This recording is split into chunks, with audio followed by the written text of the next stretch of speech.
Kurnool bus ప్రమాద ఘటన మనందరికీ గుర్తే ఉండొచ్చు. అర్ధరాత్రి పూట చాలా మటుకు అంటే 19 ప్రాణాలు గాల్లోనే కలిసిపోయాయి. చాలా మంది ప్రాణాల కోసం కొట్టుమిట్టులాడుతూ ఆ ఆర్తనార్దాలు ఇప్పటికీ కూడా అక్కడ వినిపిస్తూనే ఉన్నాయి. ఆ రోజు జరిగిన ఘటన మనందరికీ కూడా గుర్తే ఉంది. ఒక్కొక్కరు ఎముకలు బూడిద రూపంలో కనిపిస్తూ ఉన్నాయి. ఆ దృశ్యాన్ని చూడడానికి కూడా అసలు విలవిల్లాడిపోతున్న పరిస్థితి కనిపించింది. ఆ రోజు చాలా మటుకు వారి ప్రాణాలు వాళ్ళు కాపాడుకోవడానికి అద్దాలు పగలగొట్టారు. ఎవరైనా మమ్మల్ని కాపాడడానికి వస్తారా అంటూ కూడా ఎదురు చూశారు. అప్పుడే ఒక వ్యక్తి అక్కడికి వెళ్ళి కొంతమంది ప్రాణాలను కాపాడి అతను ఒక మనిషి అనిపించుకున్నారని చెప్పొచ్చు. ఎందుకంటే ఈ ఘటన జరుగుతున్నప్పుడు చుట్టుపక్కల వాళ్ళు చాలా మందే ఉన్నారు. బస్సులో ట్రావెల్ చేస్తున్న వాళ్ళు కావచ్చు, లేకపోతే కార్లో ట్రావెల్ చేస్తున్న వాళ్ళు, లేకపోతే టూ వీలర్ మీద ట్రావెల్ చేస్తున్న వాళ్ళు కూడా అనేకంగా ఉన్నారు. కానీ వాళ్ళందరూ కూడా సెల్ ఫోన్లో వీడియో చూస్తూనే అంటే వీడియో తీస్తూ ఉన్నారు. కానీ అక్కడికి వెళ్ళి ఆ బస్సులో ఉన్న వాళ్ళని కాపాడదామని ఎందుకు ఆలోచించలేదు? ఈ ఆలోచన హరీష్ గారికి వచ్చింది. వెంటనే అక్కడ ఏదో జరుగుతుందని గమనించి అక్కడికి వెళ్ళి దాదాపుగా 10 మందికి పైగా కొన్ని ప్రాణాలను కాపాడారు. ఇప్పటికీ కూడా మరికొంతమంది ప్రాణాలను కాపాడలేరండి, ఇప్పటికి కూడా బాధపడుతున్నారని చెప్పొచ్చు. అసలు అక్కడ ఏం జరిగింది ఏంటనే విషయాలకు సంబంధించి ఇప్పుడు మనతో పాటు హరీష్ గారు మనతో ఉన్నారు. ఒక్కసారి వారితో మాట్లాడదాం. హరీష్ గారు నమస్తే అండి. నమస్తే అండి. హరీష్ గారు, నిజంగా అంటే మానవత్వం ఉందా అనిపించేలా మీరు నిరూపించుకున్నారని చెప్పొచ్చు. ఎందుకంటే అది చిన్న యాక్సిడెంట్ కాదు. దాదాపుగా 17 మంది చిన్నపిల్లల దగ్గర నుంచి పెద్దవాళ్ళ వరకు చనిపోయిన ఘటన. ప్రతి ఒక్కరికి కూడా గుండెల్ని పిండేసేలాగా ఆర్తనార్దాలు ఇప్పటికీ వినిపిస్తూ ఉన్నాయి. చాలా మటుకు అటువైపు వెళ్తున్న వాళ్ళు కూడా చాలామంది దాన్ని చూడకుండా వెళ్ళలేకపోతున్నారు, గుర్తు తెచ్చుకోలేకపోతున్నారు అని చెప్పొచ్చు. అలాంటిది అక్కడ ఒక 10 మందిని ఆ సిచ్యువేషన్లో అంటే బస్ అంతా కూడా మంటలు వ్యాపిస్తూ ఉంటే మీరు అక్కడికి వెళ్ళి 10 మందిని కాపాడారు. అదంతా బాగానే ఉంది, కానీ అసలు ఏం జరిగింది అని మీకు అనిపించింది అక్కడ? అంటే ఒక యాక్సిడెంట్ అనుకున్నారా, లేకపోతే ఏదన్నా అసలు ఏమనుకున్నారా? ఆ రోజు ఏం జరిగింది? యాక్చువల్లీ నేను మామూలుగా అప్పుడు ఆ రూట్ లో టోల్ గేట్ దాటి వెళ్తుండగా కర్నూలు టోల్ గేట్ దాటి వెళ్తుండగా వర్షం స్టార్ట్ అయిందండి. వర్షం జస్ట్ టోల్ గేట్ దాటిన 1 కిలోమీటర్ 1.5 కిలోమీటర్ వర్షం స్టార్ట్ అయిపోయింది. సో రోడ్ విజిబిలిటీ తక్కువ ఉండడం వల్ల నేను ఏం చేశాను, లైక్ బస్ కి gap, like vehicle to vehicle gap పెడదామని మా ఫ్రెండ్ అప్పుడు చెప్పాడు. వెహికల్ టు వెహికల్ గ్యాప్ పెడదాం, సో రిస్క్ ఎందుకు అన్నాడు. సో అప్పటికే మేము వెళ్తుండగానే ఆ బస్సు ఏదైతే ఆగిందో ఆ బస్ కి మాకు వెహికల్ డిస్టెన్స్ తక్కువ అయిపోతుంది. సో రే వర్షం పడుతుంది, మేబీ డ్రైవర్కి ఏమైనా కనపడి బస్సు ఆపేసాడేమో, స్లో చేసుకొని ఆపేసాం మేము, మా ఫ్రెండ్ చెప్తే. ఓకే, సో అప్పటికే నేను వర్షం వెంటనే భారీగానే పడుతుందా అండి? వర్షం ఏ విధంగా ఉంది అసలు అప్పుడు వాతావరణం? వర్షం పడుతుందండి. నాకు కూడా రోడ్ విజిబిలిటీ తక్కువ ఉంది. రోడ్ విజిబిలిటీ తక్కువ ఉండడం నేను చాలా స్లో వెళ్తున్నాను. నేను కూడా ఒక 30-40 స్పీడ్ లోనే వెళ్తున్నాను నేను కూడా. సో చూడంగానే మేము ఎందుకు డౌట్ వచ్చి, ఎందుకు మా ఇద్దరికి అట్ టైం డౌట్ వచ్చింది, ఎందుకో తెలియదు మరి. లైక్ సో డౌట్ వచ్చి మేము కార్ ఆపేసాం. కార్ ఆపేసిన ఒక 10-15 సెకండ్స్ కి వెళ్దామన్నా ధైర్యం సరిపో, అంటే ఏం జరిగిందని మేము బస్ దిగేసాం, కార్ దిగేసాం. కార్ దిగి చూస్తే మా కార్ కి కొంచెం ముందర ఒక 5 ఫీట్ 10 ఫీట్ దగ్గరలో లెఫ్ట్ సైడ్ కి ఒక డెడ్ బాడీ ఉందండి. So okay. మేమేమనుకున్నాం, బస్ లో నుంచి కింద పడ్డాడేమో, బస్సు అంత వెయిట్ చేసి మేము అనుకున్నామండి. సో మా ఫ్రెండ్ వెళ్ళి చూసాడు అబ్బాయిని.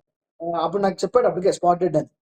సో వెంటనే నేను బస్ దగ్గరికి ఓకే. వెళ్తున్నాను చెప్దామని, బస్ దగ్గరికి వెళ్దామని, లైక్ డ్రైవర్ కి ఇన్ఫార్మ్ చేద్దాము, ఆయన చనిపోయాడు, మీ వాళ్ళు ఎవరైనా రండి దిగి అని చెప్దామని వెళ్ళే లోపే దగ్గరికి వెళ్ళాక అర్థమైంది, ఓకే ఇది బస్సు ఫైర్ యాక్సిడెంట్ కాదు, బస్సు ఫైర్ ఇన్సిడెంట్. సో అప్పటికప్పటికి నేను ఇంకా ఏం చేయాలి తిరిగి, అప్పటికి డ్రైవర్ లేరు, ఓకే, డ్రైవర్ అంటే క్యాబిన్ మొత్తం మీరు మంటలు ఉన్నాయి. వెళ్ళేసరికి అసలు అక్కడ డ్రైవర్ లేడా? అంటే ఆ నాకెవరు బస్సు కనపడలేదు. ముందు భాగం నుంచి కూడా మంటలు వస్తున్నాయని చెప్పి మీరు చెప్పడం జరిగింది. సో అప్పుడప్పుడే మంటలు స్టార్ట్ అవుతున్నప్పుడు బస్ డ్రైవర్ లేకపోవడం అనేది అసలు ఎలా చూడొచ్చు అంటారు? ఎందుకంటే అప్పుడే మంటలు స్టార్ట్ అవుతున్నాయి కాబట్టి బస్సులో ఉన్న వాళ్ళందరినీ కూడా అలర్ట్ చేయటం, వాళ్ళని బయటికి పంపించే ప్రయత్నం ఏదైనా చేసి ఉంటే ఈరోజు ఇంత పెద్ద ఘటన జరిగేది కాదు కదా. అవునండి, బట్ అది అదే యాక్చువల్లీ అవి ఆటోమేటిక్ డోర్స్ అవ్వడం వల్ల మేబీ తను తీసినా కూడా, ఇప్పుడు తీసి వెళ్ళిపోయినా కూడా ఆటోమేటిక్ గా కొన్ని డోర్స్ స్లోగా క్లోజ్ అవుతుంటాయి. మరి అది అలా క్లోజ్ అయిన డోరా, లేకపోతే తను టెన్షన్ లో దిగి డోర్ గట్టిగా వేసేసాడా, అదేం తెలియదు. బట్ నాకు తెలిసింది ఏంటంటే, ఆ బస్సులో నాకు తెలుసు, ఆ బస్సులో నేను చాలాసార్లు ట్రావెల్ చేశా. లైక్ ఆ ఓల్వో ఆ 9600S మోడల్ లో అవన్నీ ఆటోమేటిక్ డోర్స్ అండి, బటన్ కొడితేనే ఓపెన్ అవుతుంది, మనం మాన్యువల్ గా ఏం చేయలేం. సో మేబీ అది ఒకసారి లాక్ అయిపోయి మళ్ళీ ఆటోమేటిక్ గా లైక్ వర్క్ అవ్వకపోవడం అదేమైనా జరిగింది. ఎందుకంటే అప్పటికే డాష్ బోర్డ్స్, డ్రైవర్ కూర్చున్న డాష్ బోర్డ్ అంతా మంటల్లో ఉన్నాయి. సో స్విచెస్ అన్ని కాలిపోయి ఉంటాయి. సో మేబీ లైక్ అందుకు లాక్ అవ్వడం ఓపెన్ అవ్వడం జరిగి ఉంటుంది. ఓకే. అంటే లోపల మాక్సిమం ఎంతమంది ఉండొచ్చు అనుకున్నారు మీరు? అంటే అప్పటికి లోపల నుంచి అరుపులు వినిపిస్తున్నాయి. అంటే వినిపించకపోయినా మీకు ఆ విజువల్స్ అనేవి అప్పుడు కనిపిస్తున్నాయని చెప్పారు కదా! అప్పుడు సో, నాకు అప్పుడు హ్మ్. అప్పుడు నాకు అరుపులు వినపడలేదండి. అప్పుడు నాకు అరుపులు అంటే ఫ్రంట్ సైడ్ నాకు ఆ మంట సౌండ్ వస్తుంది. బట్ ఎవరైతే నాకు నాకు అర్థమైంది లోపల మనుషులున్నారని నాకు అర్థమైంది. ఎంతమంది ఉన్నారో నాకు అప్పుడు గెస్సింగ్ లేదు. బట్ సో నేను ఇమ్మీడియేట్‌గా అదే దగ్గరలో రాయుంటే మీరు ఇప్పుడు చూపిస్తున్న విజువల్స్ పక్కన గెడ్డి ఉందండి డివైడర్‌కి. దాంట్లో ఉన్న ఒక రాయిని తీసుకొని గట్టిగా ఏసాను. సెకండ్ టైమ్ ఏమో బ్రేక్ వచ్చింది. పగలగొడుతూ వస్తుండడం వల్ల అప్పుడు స్మోక్ కూడా వచ్చింది. సో నాకు అర్థమైంది. ఓహో! లోపల ఓకే. చాలా మంది ఉన్నట్టున్నారు అనుకున్నాను. సో వెంటనే ఇంకొక అద్దం పగలగొడదాము అని చెప్పి ట్రై చేస్తే అప్పటికే నా ఫ్రెండ్స్ రాళ్ళేశారు. ఒక రాయో, 2 రాళ్ళు ఏశారంట. లాస్ట్‌లో వాళ్ళు హ్మ్. హ్మ్. నేను స్పీడ్‌తో వచ్చేసాను. ఫైనల్‌గా వచ్చినోళ్ళు. బట్ ఏంటంటే అప్పటికే స్మోక్ వచ్చేసింది. సరే నాకేమనిపించింది, సరే ఇంకా ఇంకేం లేవు అక్కడ పగలగొట్టడానికి. సో వెంటనే కార్ దగ్గరికెళ్ళి జాకీ తెద్దాం అనుకున్నాను. లైక్ కార్‌ని పంక్చర్ అయితే లిఫ్ట్ చేయడానికి ఉంటుంది కదా! జాకీ అది తెచ్చి పెడదాం లైక్ లైక్ దాంతో గట్టిగా ఐరన్ మెటీరియల్ కాబట్టి కొంచెం స్ట్రెంత్ ఎక్కువ ఉంటుంది. దూరం నుండి కొట్టినా పగులుతది. సో అది ట్రై చేద్దాం అనుకున్నా. బట్ అప్పటికే నా కార్‌ని 2, 3 వెహికల్స్ చుట్టుముట్టేసాయి. అంటే వాళ్ళకి కూడా తెలీదు కదా! అక్కడ ఏం జరిగిందని. సో ఆ స్పీడ్‌తో రావడం వల్ల నా కారుని ఓవర్‌టేక్ చేసి కొన్ని వెహికల్స్ వచ్చేసాయి. సో నేను దగ్గరికెళ్ళేసరికి నా కారు నాకు కనపడట్లేదు. ముందర ఏవేవో వెహికల్స్ ఉన్నాయి. సో నాకు ఆ టైమ్‌లో సిట్యుయేషన్ నాకే మైండ్ ఒక సెకండ్ ఆగిపోయింది. నా వెహికల్ కనపడకపోయేసరికి. ఈ ఓకే. లోపే లైక్ బస్సు బ్లాస్ట్ లైక్ లోపల నుంచి మంటలొచ్చేయడము అంతా జరిగిపోతుందండి. అంటే ఇప్పుడు మీరు చెప్పారు మీ కార్ దగ్గరికి వెళ్ళటానికి కూడా మీకు ఛాన్స్ లేదు. ఎందుకంటే కార్‌ని కూడా కొన్ని వెహికల్స్ మొత్తం కవర్ చేశాయని చెప్పి. సో, ఆ కార్‌లో నుంచి ఎవరు రాలేదా హెల్ప్ చేయడానికసలు? నా కారులో నాతో పాటు నా ఫ్రెండ్స్ వచ్చారండి. నేనెళ్ళిన 30 మీ సెకండ్స్‌కే ఫ్రెండ్స్ వాళ్ళొచ్చేసారు. ఓకే. వాళ్ళు నా అంటే పాటు మీ కార్‌లో ఉన్న వ్యక్తులు ఓకే. ఎవరైతే మీ పక్కన వెహికల్స్ ఎవరైతే ఉన్నారో చాలా మంది కూడా అక్కడ ఉన్నారు. చాలా మంది ఫోన్‌లో వీడియోస్ తీస్తున్నారు కానీ, ఎవరు మీ దగ్గరికి వచ్చి మీకు హెల్ప్ చేయడానికి అసలు ఎవరు రాలేదా? ఎవరు రాలేదండి. కనీసం నాకు ఎవరు రాకపోయినా పర్లేదు గానీ, కనీసం 108కో, 108కో లేక 100కో ఏదో ఒక నంబర్‌కి ఫోను చేసుంటే బాగుంటుండేమో అని నా ఫీలింగండి. కనీసం నేనడిగాను. సార్ ఎవరైనా ఇన్ఫార్మ్ చేసారా? ఇలా మీకీ ఇక జరిగింది ఇన్సిడెంట్ అంటే, ఎవరు లేదంట అసలు. ఫస్ట్ నేనే చేయడం. అంటే 2:40, 2:45 మధ్యలో ఇన్సిడెంట్ జరిగితే, నేను 3:01కి చేశా. 3:01కో, 3:02కో, 3:04 సమ్‌వేర్ ఆ అరౌండ్‌లో చేశాను నేను కాల్.